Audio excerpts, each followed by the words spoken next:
Ghazipur border पे जब मैं कोशिश कर रहा था कि ज़्यादा से ज़्यादा किसानों से मुलाकात हो सके, ज़्यादा से ज़्यादा किसानों की आवाज़ अब तक पहुंचा सकूं, उसी बीच जैसा कि हम फिल्मों में देखते हैं, अलग अलग ड्रामा शोज़ में देखते हैं कि किसी की ज़मीन जो है उसे जबरन हड़प लिया गया, किसी की ज़मीन छीन ली गई उसके माथे पर रिवॉल्वर तानकर। ये हकीकत में भी होता है। इसका इजाफा मुझे मिल गया जब मुझे मिले महिपाल सिंह जी, जिनकी कहानी मैं आपको उन्हीं की ज़ुबानी सुनाना चाहूँगा, और उन्हें सुनिए, समझिए कि कितना दुख तकलीफ़ आज भी अलग अलग स्टेट्स में अलग अलग लोगों को झेलना पड़ता है। महिपाल जी नमस्कार। नमस्कार सर। पहले तो अपने बारे में बता दीजिए, आप कौन हैं, कहाँ से हैं? सर मैं अलीगढ़ से हूँ, जिला अलीगढ़, डाकखाना कारसी, गांव धौर्रा माफी का रहने वाला हूँ। मैंने मकान दुकान बेचकर अपना खोड़े में अपना रेंट बसेरा कर लिया है, मतलब किराए पे, रेंट पे। कहाँ पे रह रहे हो अभी किराए पे? रेंट खोड़ा कॉलोनी गाजियाबाद में रह रहा हूँ किराए पे।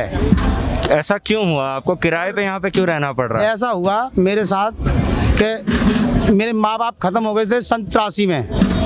माँ बाप के बाद मेरा घर मकान था, प्लॉट भी था, सब कुछ था मेरे पास। तो मेरे छोटे चाचा का नाम नहीं था ज़मीन में, और मेरे नाम पे उस टाइम पे भी ज़मीन आई, मेरे पिताजी नाम थी ज़मीन। कितने बड़े थे आप जब ये हुआ? मैं इस बच्चे के बराबर था, मतलब 6-7 साल का था जो का है। तो एक डीलर के जरिए मेरे काका ने सोची कि इस ज़मीन हम चारों का सहयोग लेकर, मतलब मेरी दादी का, मेरे चाचाओं का, मैं तो उसका छोटा था, मेरे तो कोई सहयोग नहीं था उसमें, तो सहयोग लेकर उसने तो कहा। तो मेरे चाचा बोले मेरे भाई मेरा नाम डरवा दो। नाम डरवाने के चक्कर में एक डीलर ने वो ज़मीन सारी पावर टोनी से अपने नाम करवा ली, और उस पावर टोनी से उसने 17 बैनामा कर दी उस ज़मीन में। पावर ऑफ अटॉर्नी से उसने ज़मीन 17 बैनामा करे थे। फिर उस पर हमारा केसबाजी बहुत हुई थी। फिर सन 99 में करीब 18-17 में बालक भी हो गया। मैंने सन 99 में जब मेरी समझ में आई कि ये हमारी ज़मीन है, तो मैं उस पर केस भी लड़ा सन 99 से, और अब तक केस लड़ता ही आ रहा हूँ। तो मैंने सन 2001 में मेरे चाचा का छोटे का नाम भी पड़ा उस ज़मीन में, शेर सिंह का। तो सन 2004 में उनके बैनामा कैंसिल हुए। 6 में मैं इंतजार तारीख करने गया था खोड़ा कॉलेज सन 2006 में। तो मुझे वहाँ उन्होंने पकड़ लिया, एक मतलब सीमा दीवानी में मेरा केस चल लिया था। सीमा टाकिज हॉल है, उनसे मुझे उठाया था उन्होंने, और गाड़ी में मुझे डालिया, मेरे रिवॉल्वर लगा कर यहाँ पर चुपचानी। तो मैं ट्रक के मारे बैठ गया। तो मुझे 7 साल कंपनी में ले गए थे जो है, मैं उस कंपनी को दिखा भी सकता हूँ। तो बोले कि क्या था, अंगूठा लगा इस पे पेपर पे, और नहीं तुझे आज इस गटर में मार मुर के डाल दिया जाएगा। तो सर वहाँ तो मेरी मजबूरी थी, मैंने अंगूठा निशानी वहाँ लगा दिए। कितने साल के थे आप जब ये हुआ? तो जब मैंने अंगूठा निशानी मैंने सन 2006 में लगाए, जब मैं ऐसा होऊंगा कोई 27-28 साल का करीब होऊंगा जो का है। अच्छा, तो आपको पता कब चला ये कि उस ज़मीन को जो आपकी होनी चाहिए, जो आपकी पुश्तैनी ज़मीन है, हाँ, वो आपकी नहीं रही? ये आपको कब पता चला, कैसे पता चला? केस तो मेरे चाचा बहुत दिन से लड़ रहे थे, मगर मुझे ये नहीं मालूम थी कि ये मेरी भी ज़मीन पर चल रहा है संग में। मैं चक्कर में रहता था, मैंने कि हमारे चाचा नाम ना हो, इसी चक्कर में लड़ रहे हैं केस अपना। हमें ये भी नहीं मालूम हम क्या राजनीति, अभी 17-15-16 साल का बच्चा क्या समझेगा। मगर मैं वहाँ उस टाइम में मेरे माँ पिता खत्म हुए तो 6-7 साल का था मैं जब जो का है। तो मेरे रिवॉल्वर लगा के कर दिया। तो सर मैं फिर मोरे से बोले कि इधर आएगा तो तुम्हें गोली मार दी जाएगी। हमने इधर अलीगढ़ में देख भी लिया तो मैं 5-6 साल नहीं गया, मैं सन 2013 में गया। फिर 5-6 साल आप अपने ही घर नहीं जा पाया। मेरा घर तो था ही नहीं, मैंने वहाँ बेच दिया ज़मीन के चक्कर में। जो सन 2000 के बाद में कुछ पैसों की जरूरत पड़ी, तो मैं केस लड़ रहा था, मैं तो कुछ ज़मीन के चक्कर में पैसों की जरूरत पड़ी, तो मैंने कुछ घर मकान सब बेच दिया था 2000 के बाद में। कैसे नो, मुझे पैसे जरूरत थी, मुझे केस लड़ना था कि ज़मीन मेरी कीमती थी इस चक्कर में। तो मैं सन 2013 में गया यहाँ से। मैंने एक आदमी को सेट करा, मैंने भैया मेरी ज़मीन ऐसे उन बेचारे मेरी मदद भी करी, सब बात करी, मगर अब भी केस चल रहा था डीएम साहब के यहाँ, बिगर कोई सम्मन भेजें, बिगर कुछ करें, और डीएम साहब ने जो कहा मेरी ज़मीन को सरकारी घोषित कर दिया गया। आपकी ज़मीन को सरकारी घोषित कर दिया गया? हाँ जी। आप बता रहे थे कुछ कि जब ये सारा कुछ हुआ, इस बीच में आपको गांव छोड़ने तक की नौबत आ गई। हाँ जी। ये क्या हुआ? हाँ सर, ऐसा था कि मुझे लोग बार बार उठा के ले जाते थे। तो एक आध दफ़ा तो मैं गाँव वालों को भी मालूम है कि मैं एक आध दफ़ा उठाया भी हूँ। ऐसी बात नहीं है, मुझे उठा के लिए मेरे काउंटर वाले मुझे मारा भी। उस टाइम मैंने अंगूठा नहीं लगाया, वो थाने में मेरे चाचा चले गए थे जब मैं आया था। तो कहा है फिर मगर मैं यहाँ से खोड़ा से संदर्भ 6 में गया हूँ तारीख करने के लिए, जब मुझे अरेस्ट करा था उन्होंने। अरेस्ट भी किया था? हाँ। पुलिस वालों? नहीं, पुलिस वालों नहीं, उन्होंने गुंडों ने किया था। हाँ, जिनका नाम था हाजी मुकीद। हाजी मुखी? हाँ, यही वो डीलर हैं जिन्होंने आपकी जमीन? हाँ जी ले ली? हाजी मुकीद नाम है उनका। और वैसे ये जमीन दूसरे के नाम पे करवाई थी, वो चुन्नीलाल उनके नाम पे करवाई थी ये जमीन। और उन्होंने 17 बेनामा करे और मैं सारों से केस लड़ा था। तो और सबके मैंने बेनामा कैंसिल कराए। आज वो जमीन सरकारी डीएम साहब ने घोषणा कर दी, बिकॉज सम्मान भेजे हुए मेरे, कोई सम्मान नहीं, कोई पूछा नहीं, कोई कहा नहीं। और आप मेरी हालत देख सकते हो कैसी हालत है। मैंने घर मकान बेच के लगा चुका हूँ इसमें सारा कुछ, और आज मेरे घर पर रोटी तक को खाने को नहीं है। ये क्या है? ये क्या लेके घूम रहे हो आप? जरा ये सर मैं कैंसर पीड़ित मरीज हूँ। ये देखिए। किस चीज़ का कैंसर है आपको? ये मुझे ब्लड कैंसर था बाथरूम की थैली में। मेरा कागज भी है, सारे कागज हैं। सरकार हमको इंसाफ नहीं दे सकती तो हमें फांसी की सजा सुना सकती है मेरी फैमिली को। ये बोर्ड आप लेके घूम रहे हैं, इसमें क्या लिखा है ये जरा दिखाइए। बोर्ड भी देख लीजिए। मैं तो इस चक्कर में आया भी हूँ कि सरकार मुझे इंसाफ नहीं दे सकती। जो कहा तो बाबू पकड़ी बेटा। आप देख सकते हैं कि एक गरीब को कितना ज़्यादा मजबूर कर दिया जाता है इस देश में कि वो और कुछ नहीं, इंसाफ से परे वो फांसी की सज़ा मांगता है न्यायपालिका से, मुख्य न्यायाधीश से। क्या इतना ज़्यादा बिगड़ चुका है हमारे इंसाफ का पैमाना कि आज एक गरीब को और कुछ नहीं, फांसी मांगनी पड़े? अभी सर 10,000 रुपये देखिए एम्स के भी मेरे पास तगादे में ये रहे एम्स के। अब ये मैंने हाँ नहीं ये उसके हैं, जगह लॉकडाउन चला था उसकी मैंने दवा मंगाई थी एम्स से, कोरियल से आई थी। 10,000 रुपये आज भी डेट में इसमें। देख रहे हैं गरीब के लिए कितना ज़्यादा ज़रूरी होता है। वो कागजात लेके घूम रहा है कि कहाँ से कितना पैसा बकाया है, लेकिन उसे लौटाने में सक्षम नहीं है। केवल एक विनती करता है कि उसकी ज़मीन उसे वापस दे दी जाए जो उससे ज़बरन ले ली गई, लेकिन उतना भी यहाँ पर होता हुआ नहीं नज़र आता है।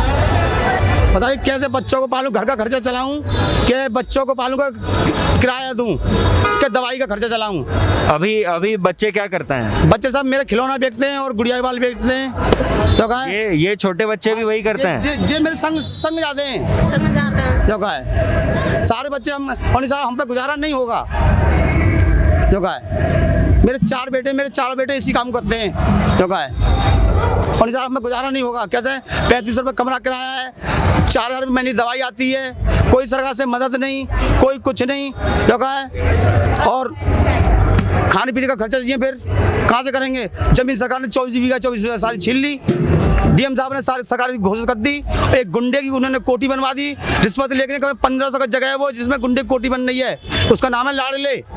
और अपने जब मैं उनसे मिलने गया तो बोले किसी योगी से शिकायत करते, किसी से शिकायत करते, जब प्रधानमंत्री पास चलो जाइयो। उन्होंने इतना भी मेरे से बोला था।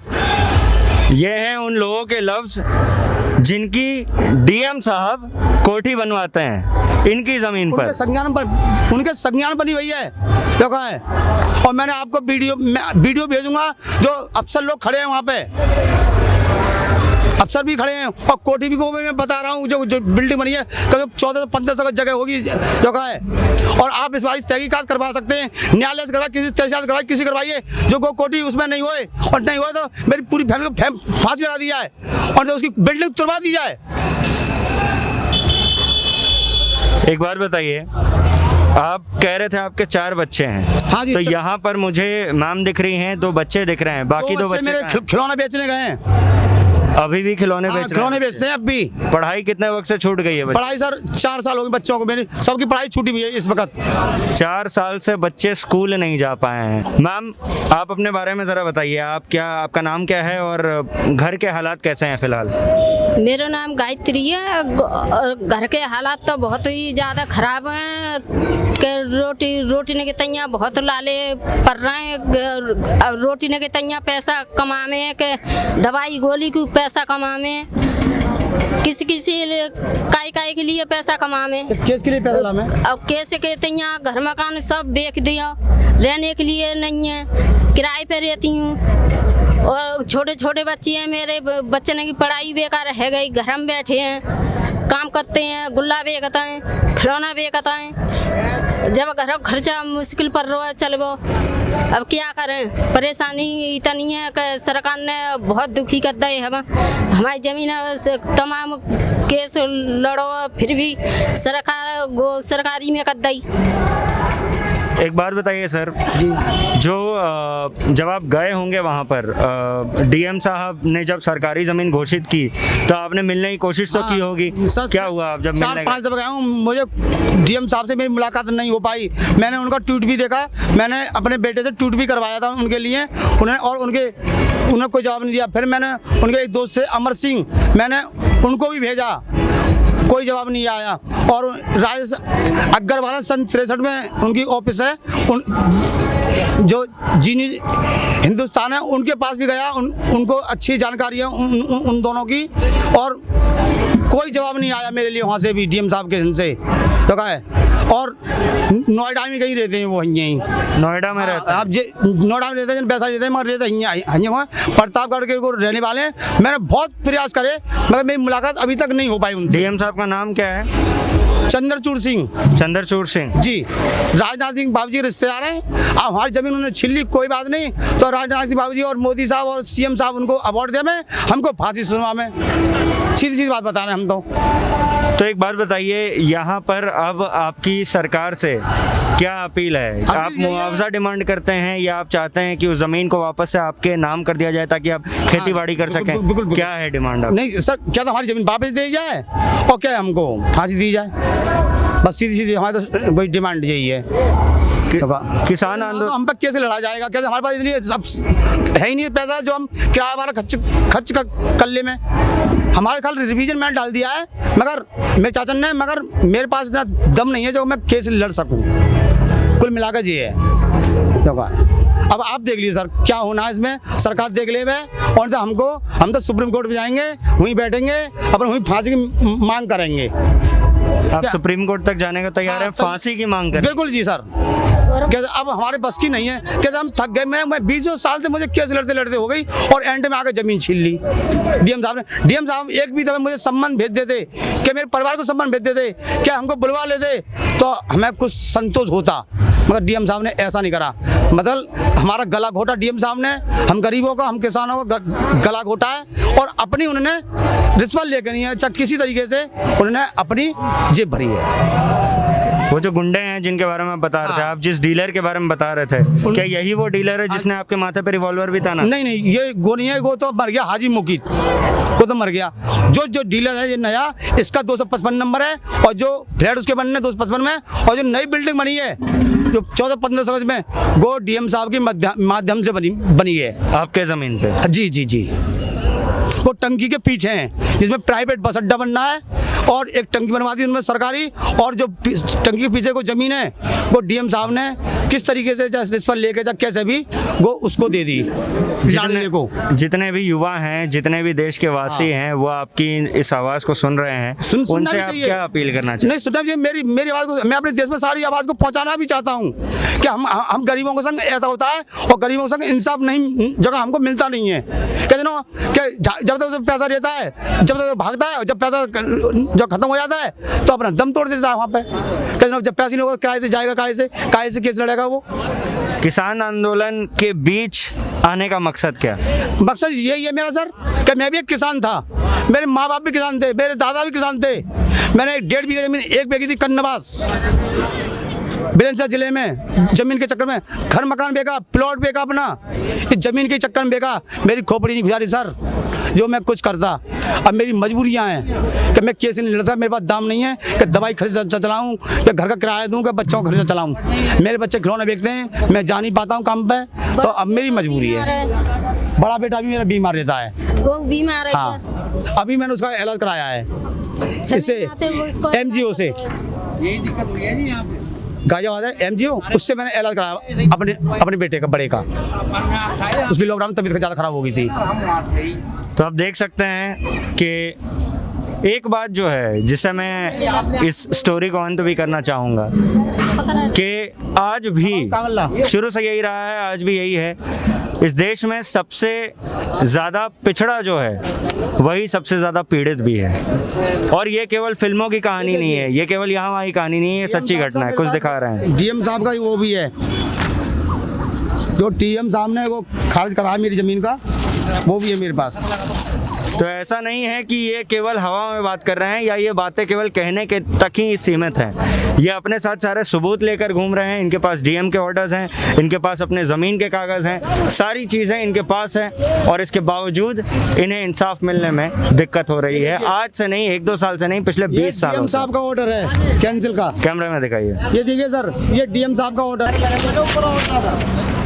ये कितने कब का ऑर्डर है ये सन 2018 का। तो आप देख सकते हैं किस प्रकार एक गरीब को दर दर भटकना पड़ता है और उसके बावजूद भी इंसाफ उसके नसीब नहीं आता। तरह तरह से उसे कोशिशें करनी पड़ती है, सिफारिशें लगवानी पड़ती है, लेकिन उसका भी कोई खास असर नहीं होता। सत्ता की मलाई लेने वालों के कानों पर जूं तक नहीं रेंगती है। आज मेरे साथ कैमरे के पीछे उदित बारला जी हैं और ये स्टोरी हम आपको दिखा रहे हैं गाजीपुर बॉर्डर से, जहां हम बात तो किसानों से करने आए थे, लेकिन उसी बीच हमें एक ऐसा शख्स मिला जिनकी कहानी पहुंचनी बहुत ज़रूरी थी। बहुत बहुत धन्यवाद।